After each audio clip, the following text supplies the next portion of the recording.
ચાલો વિદ્યાર્થી મિત્રો, આજે આપણે એક સરસ મજાનો સાદું વ્યાજ અને ચક્રવૃદ્ધિ વ્યાજનો દાખલો જોવા જઈ રહ્યા છીએ. ખૂબ જ સુપર અલગ જ પ્રકારની એક ટ્રીક છે અને ટ્રીકના આધારે આપણે આ પ્રશ્નનો જવાબ મેળવવાનો છે. તો અહીંયા જોઈએ કે ₹8,000નું 20%ના દરે 1.1 વર્ષનું સાદું વ્યાજ અને ચક્રવૃદ્ધિ વ્યાજનો તફાવત શોધવાનો છે મિત્રો. અહીંયા તમને એક નોટ કરીને આપેલું છે કે વ્યાજની ગણતરી દર 6 માસે થાય છે. વ્યાજની ગણતરી દર 6 માસે થાય છે. તો અહીંયા આપણે જોઈએ મિત્રો, અહીંયા 1.5 વર્ષ આપેલું છે. કેટલું? 1.5 વર્ષ આપેલું છે. તો એક શોર્ટ ટ્રીક છે કે અહીંયા ₹8,000 સૌ પ્રથમ લખી દઈશું.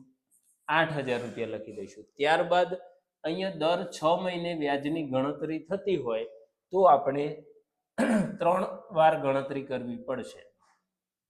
એટલે આપણે અહીંયા 1, 2 અને 3 એરો મૂકીશું. 3 એરો 6 મહિના ગણીએ તો 1.5 વર્ષ. એટલે અહીંયા કેટલા ટકા છે?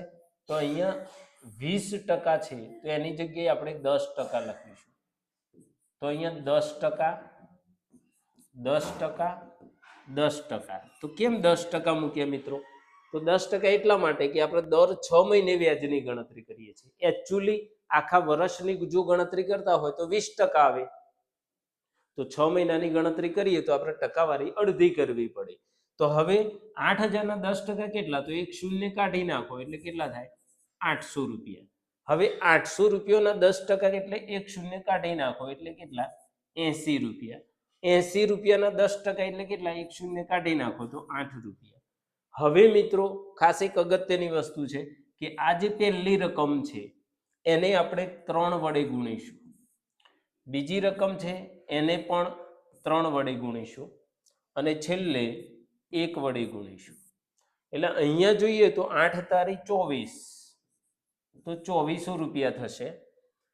અહીંયા જોઈએ તો 8 તારી 24, 240 થશે.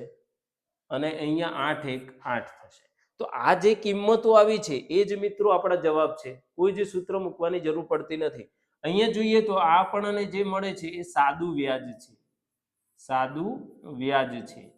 અહીંયા આ 3 જે રકમ છે એ 3 રકમનો જો આપણે સરવાળો કરી દઈએ તો એ આપણને ચક્રવૃદ્ધિ વ્યાજ મળશે.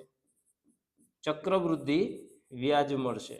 તો આપણે સરવાળો કરી લઈએ. 2400, 2500, 2600 ને 48. તો ₹2,648 એ ચક્રવૃદ્ધિ વ્યાજ થશે. હવે મિત્રો ક્વેશ્ચન આપણને કેવો પૂછ્યો છે જોઈએ તો ₹8,000નું 20%ના દરે 1.5 વર્ષનું સાદું વ્યાજ અને ચક્રવૃદ્ધિ વ્યાજનો તફાવત માંગ્યો છે. તો ચક્રવૃદ્ધિ વ્યાજ આવી ગયું છે. હવે સાદું વ્યાજ તો અહીંયા છે, બરાબર? તો એ બંનેનો ડિફરન્ટ અહીંયા તમને આપેલો હોય છે. અહીંયા જોઈએ તો છેલ્લે લાસ્ટમાં જે અંક વધે છે 2400 છોડીને, સાદું વ્યાજ છોડીને જે અંક મળે છે 240 પ્લસ 8, તો એ ₹248 જે થાય છે તે આપણો શું છે? તફાવત છે. તફાવત એટલે અહીંયા તફાવત તમને પૂછ્યો છે કે ચક્રવૃદ્ધિ વ્યાજ અને સાદા વ્યાજ વચ્ચેનો તફાવત. એટલે આ બંનેનો સરવાળો જો આ હોય તો આમાંથી તમે 2400 બાદ કરો એટલે કેટલા મળી જાય? 248 એ તમારો ચક્રવૃદ્ધિ વ્યાજનો તફાવત થશે. તો મિત્રો અહીંયા જે આપણે સૂત્ર વાપરીએ છીએ ચક્રવૃદ્ધિ વ્યાજ શોધવાનું, એ બરાબર P(100/100) એ વાપરવું પડતું નથી તો પણ આપણે જવાબ સારી રીતે મેળવી શકીએ છીએ. બીજું, દર 6 માસે જો વ્યાજની ગણતરી થતી હોય તો અહીંયા આપણે એક સૂત્ર બીજું વાપરીએ છીએ, એ બરાબર P(1+R) છેદમાં ટકાને શું કરીએ છીએ? અડધા. એટલે 100 ની જગ્યાએ 200 કરીએ છીએ. તો અહીંયા ટકા અડધા થાય છે એટલા માટે જ આ 20% મેં 10% બનાવે છે મિત્રો. અહીંયા જોઈએ તો આપણે અહીંયા 2 વડે ગુણીએ છીએ, 2n કરીએ છીએ. જ્યારે 6 મહિને દર 6 માસે વ્યાજની ગણતરી થતી હોય તો આ સૂત્ર વપરાય. પરંતુ જો દર વર્ષે વ્યાજની ગણતરી કરવી હોય કે ચક્રવૃદ્ધિ વ્યાજ શોધવું હોય તો આપણે આ સૂત્ર વાપરીએ છીએ. અહીંયા ચક્રવૃદ્ધિ વ્યાજનું સૂત્ર, પણ આ બધા જ સૂત્રોની કોઈ જ જરૂર ઊભી થતી નથી. આ શોર્ટ ટ્રીકથી દરેક પ્રકારના દાખલા આપણે ગણી શકીએ છીએ મિત્રો. Thank you. અહીંયા આપણે વિડીયો પૂર્ણ કરીએ છીએ.